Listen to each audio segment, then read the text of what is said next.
بسم اللہ الرحمن الرحیم۔ السلام علیکم۔ اماں ایک صاحب کے ہاں کام کرتی تھی۔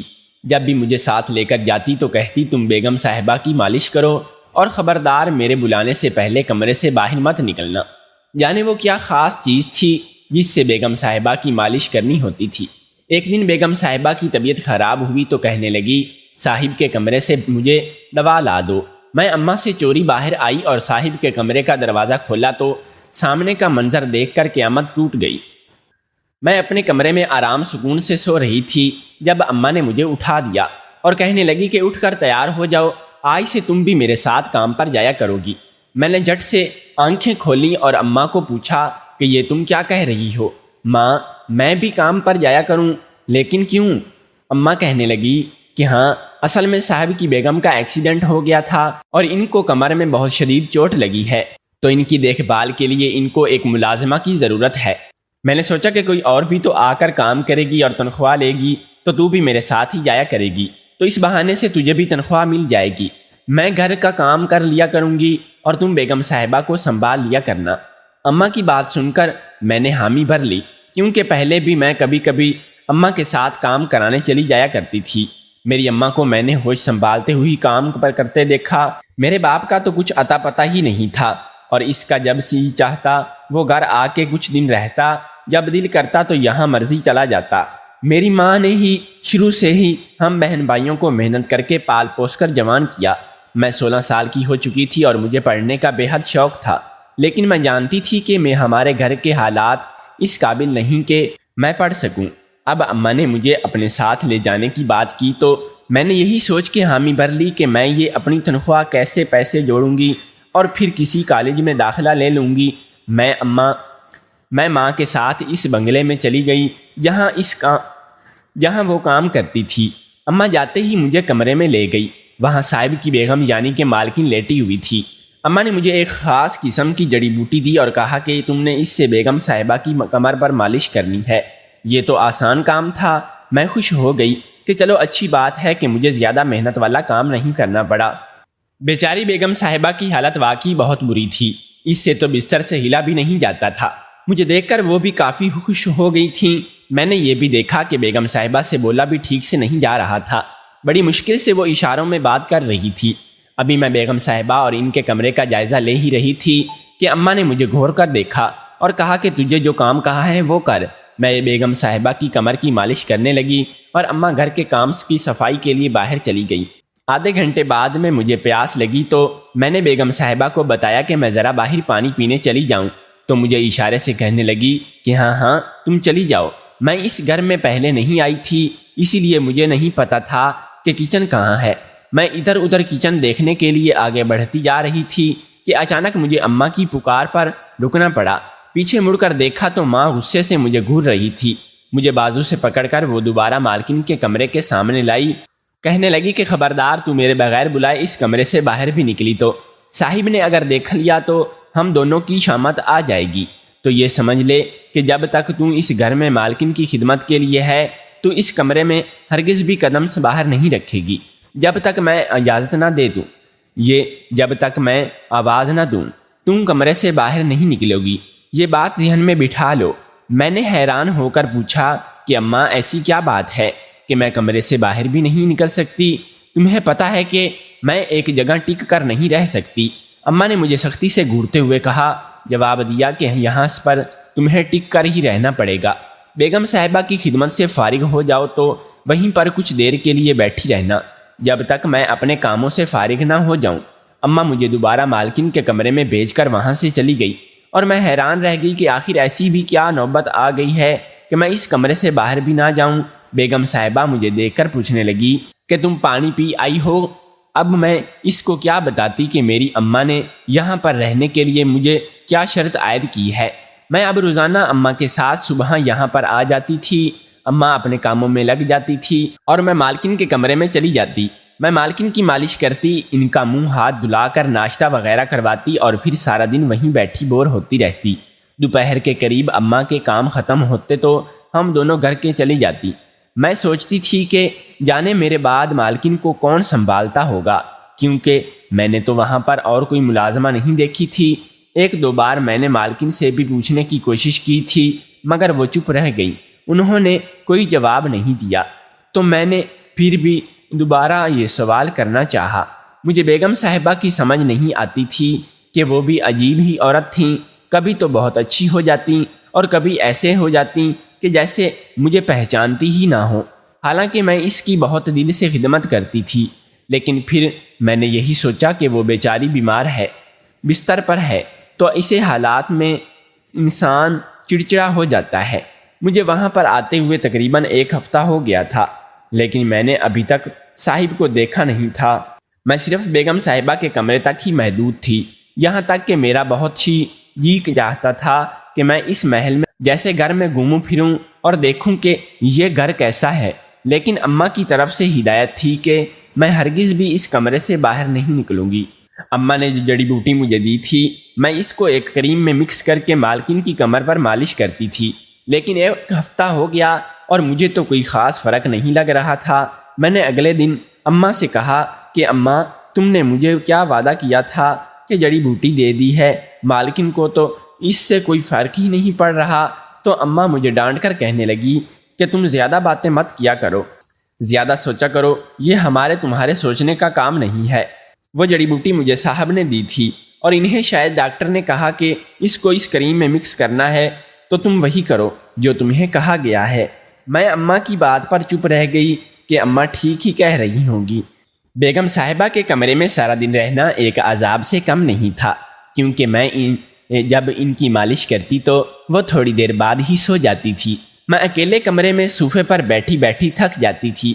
بیگم صاحبہ سے ٹھیک طرح سے تو بولا نہیں جاتا تھا، ورنہ میں ان سے باتیں کر کے اپنا دل بہلا لیتی اور وقت گزاری کر لیتی۔ میں نے کئی بار اماں کو کہا کہ اماں، جب بیگم صاحبہ سو جاتی ہیں تو مجھے آواز دے دیا کرو، میں باہر آ کر تمہارے کاموں میں تمہارا ہاتھ بٹھا دیا کروں گی۔ لیکن ماں کہتی کہ نہیں، تمہیں جس کام کے لیے میں لاتی ہوں بس یہی ہے کہ تم بیگم صاحبہ کی ہی خدمت کرتی رہو۔ اگر صاحب نے دیکھ لیا کہ تم کسی اور کام میں بھی لگی ہو تو وہ ہم دونوں کو ہی نوکری سے نکال دیں گے، اور میں ایسا نہیں چاہتی ہوں، اور چاہتی تو میں بھی نہیں تھی۔ اسی لیے میں چپ چاپ اماں کی بات مان کر اسی کمرے میں رہتی۔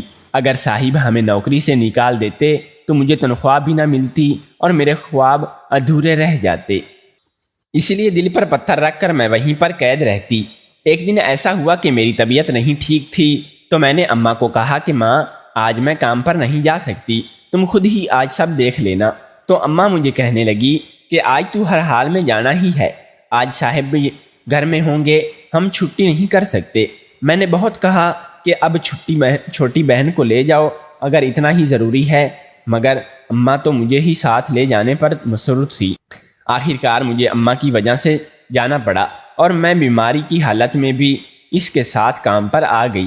میں نے تھوڑی دیر ہی مالکن کی مالش کی تو میں بری طرح سے تھک گئی، کیونکہ میری اپنی حالت بھی ٹھیک نہیں تھی۔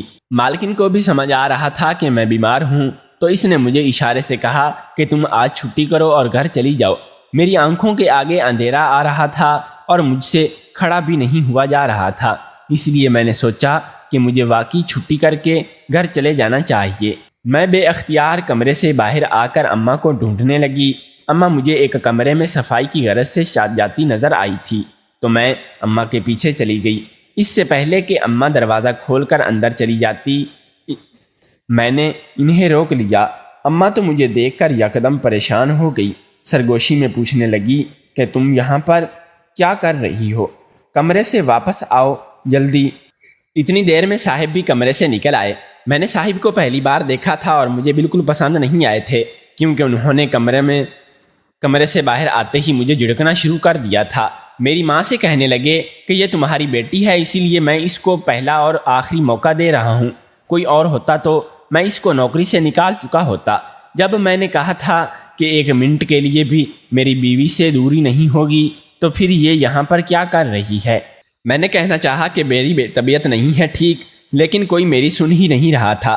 اماں مجھے جلدی سے وہاں سے لے کر ہٹ گئی اور الٹا مجھے ڈانٹنے لگی کہ میں نے تمہیں منع کیا تھا کہ کمرے سے باہر نہ نکلو۔ اماں نے تو میری طبیعت خرابی کا بھی دھیان نہیں دیا اور مجھے زبردستی واپس اسی کمرے میں بھیج دیا۔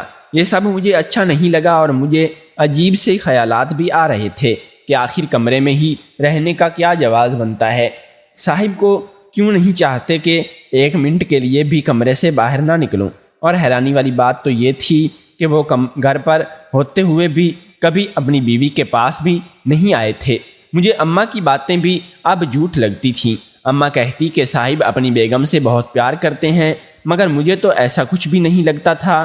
بیگم صاحبہ بیچاری اپنے شوہر کے لیے ترستی رہتی تھی، اور میں نے ان کے شوہر یعنی کہ صاحب کو ان سے بات تک نہیں کرتے دیکھا تھا۔ یہی بات جب میں نے اماں سے کہی تو وہ کہنے لگی کہ ہمیں کیا لینا دینا ہے ان کے معاملوں سے، یہ بھی تو ہو سکتا ہے کہ جب ہم کام سے چھٹی کر کے جاتے ہوں تو پھر صاحب اپنی بیگم کے کمرے میں جاتے ہوں۔ بہرحال جو بھی ہو وجہ تھی، مگر مجھے وہ صاحب بالکل بھی اچھے نہیں لگتے تھے۔ میں وہاں دوبارہ نہیں جانا چاہتی تھی، لیکن ظاہر ہے ہم غریب مجبوری کے لیے ہی تو گھر سے نکلتے ہیں، اس لیے مجھے جانا پڑا۔ لیکن یہ بات میرے دل میں شک پیدا کر چکی تھی کہ ضرور کوئی ایسی بڑی وجہ ہے جس کی وجہ سے صاحب مجھے کمرے سے باہر نکلنے کا نہیں کہتے۔ ایک دن ایسا ہوا کہ ہم کام کر کے واپس آ چکے تھے۔ اماں شاید پڑوس میں چلی گئی تھی کہ مجھے اچانک یاد آیا کہ ایک بہت ضروری کام تو رہ ہی گیا ہو۔ اصل میں آج میری چھوٹی بہن کی سالگرہ تھی، اور میں نے جب مالکن کو یہ بات بتائی تو انہوں نے مجھے اشارے سے کہا تھا کہ میں جاتے ہوئے ان سے کچھ پیسے لے جاؤں اور اپنی بہن کے لیے کوئی تحفہ خرید لوں، اور مجھے آتے ہوئے بالکل بھی یاد نہیں رہا تھا۔ اماں تو گھر پر نہیں تھی، اسی لیے میں نے یہ موقع اچھا سمجھ کر میں بیگم صاحبہ سے وہ پیسے لے آتی ہوں، اور اماں کو پتہ بھی نہیں چلے گا۔ میں جلدی سے کسی کو بھی بتائے بغیر وہاں سے چلی گئی۔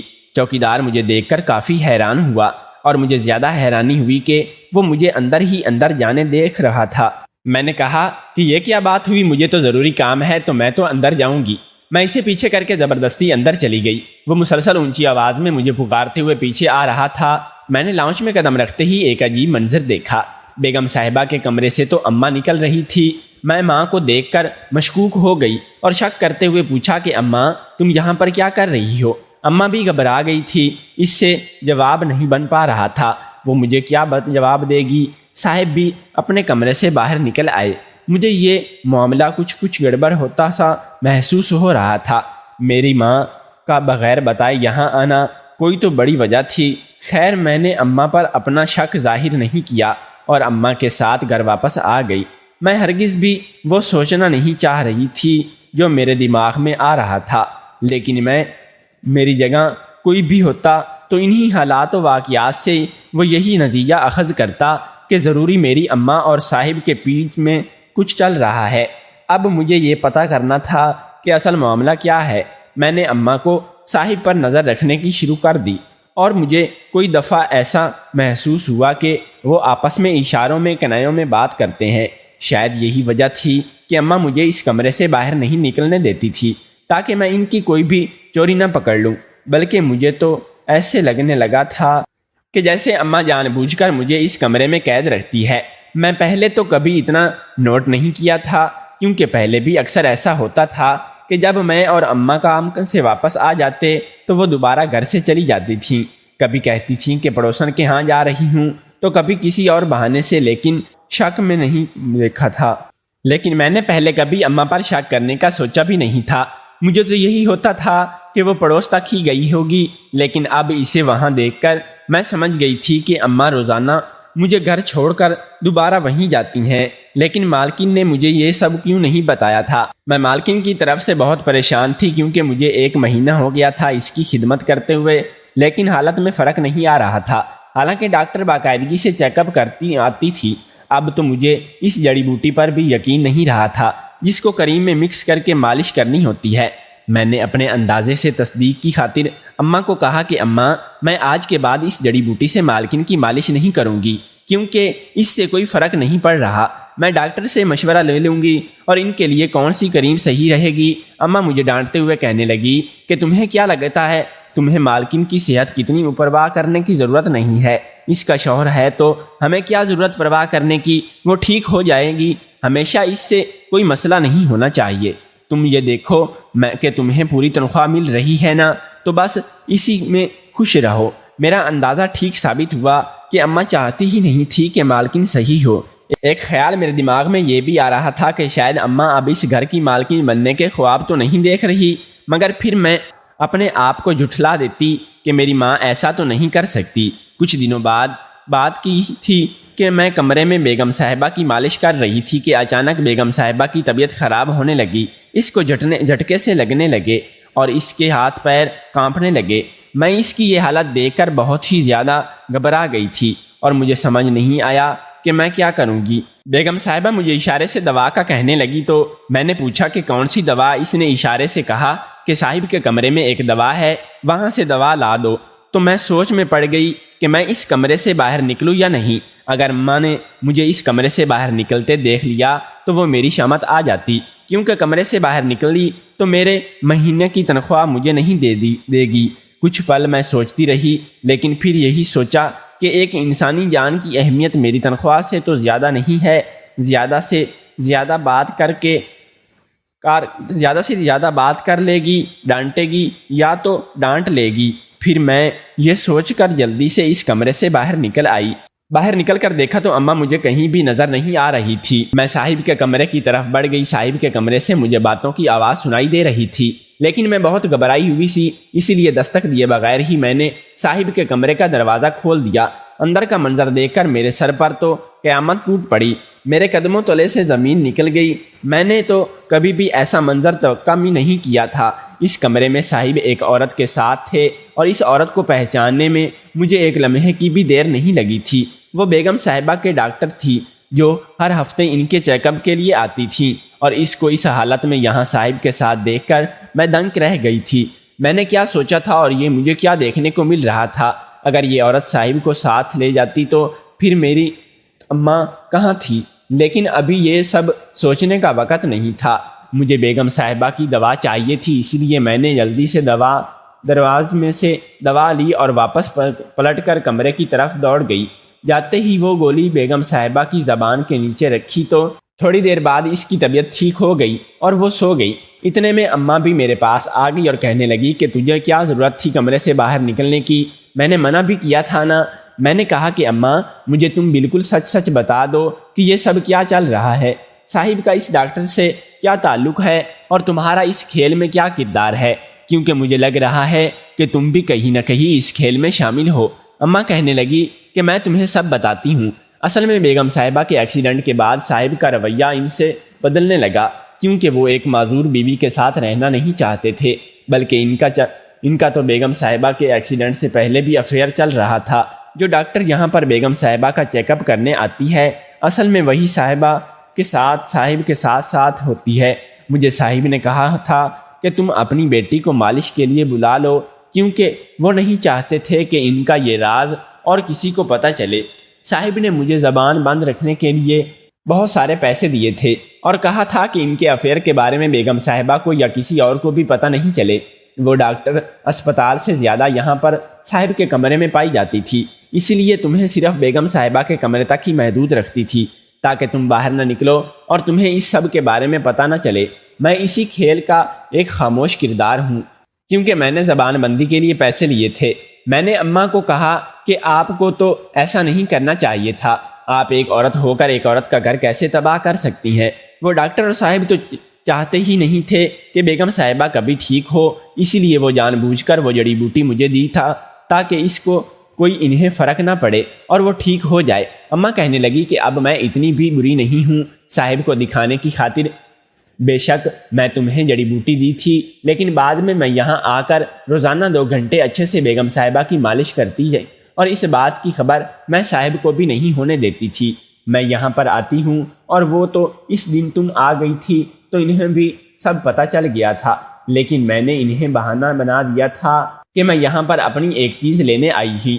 میں بیگم صاحبہ سے ہمدردی رکھتی ہوں، لیکن مجھے پیسوں کی بھی ضرورت تھی، اس لیے میں صاحب کے آگے خاموش ہو گئی اور ان کے افیئر کے بارے میں کسی کو بھی کچھ نہیں بتایا، چپ رہی۔ میں اور اماں دونوں سے یہ باتیں سن کر رہے تھے اور مجھے نہیں پتا تھا کہ بیگم صاحبہ بھی یہ سن رہی ہے۔ مجھے تو یہی لگا تھا کہ وہ سو رہی ہوں گی، لیکن وہ جاگ رہی تھی اور اس نے سب سن بھی لیا تھا۔ بیگم صاحبہ نے اشارے سے مجھے اپنا فون لانے کو کہا اور میں نے اس کا فون دیا تو اس نے کہا کسی اور کو میسج لکھنا شروع کر دیا۔ تھوڑی دیر بعد بیگم صاحبہ کے وکیل سمیت بھائی اور والد بھی آ گئے۔ پھر مجبوراً مجھے اور اماں کو ان کے گھر والوں کو سب سچ بتانا پڑا، اور دولت اور جائیداد میں بیگم صاحبہ کو ہی تھا، اور اس لیے انہوں نے صاحب کو گھر سے نکال دیا۔ وہ ڈاکٹر تو خود جائیداد کی خاطر صاحب کے پیچھے لگی ہوئی تھی، لیکن جب اس نے دیکھا کہ صاحب کے پاس تو 1 روپیہ بھی نہیں رہا تو اس نے بھی ان کو چھوڑ دیا۔ اب صاحب نہ گھر کے رہے تھے اور نہ گھاٹ کے۔ اپنی بیوی کے ہوتے ہوئے غیر عورتوں کے ساتھ چکر چلانے اور عاشقی معشوقی کرنے کا حال یہی ہوتا ہے۔ اس قصے میں بس 2 باتیں غلط ہوئی ہیں کہ میری ماں کو شروع دن سے ہی یہی سب معلوم تھا مگر وہ خاموش رہی، اور دوسرا یہ کہ میں نے اپنی اماں کے بارے میں غلط سوچا کہ شاید وہ صاحب کے ساتھ چکر چلا رہی ہے۔ اماں نے اپنی غلطی مان کر بیگم صاحبہ سے معافی مانگ لی تھی اور انہوں نے معاف بھی کر دیا تھا۔ میں نے بھی اب فیصلہ کر لیا تھا کہ اب دل و جان سے بیگم صاحبہ کی خدمت کروں گی اور انہیں اپنے پیروں پر کھڑا کر کے دکھاؤں گی۔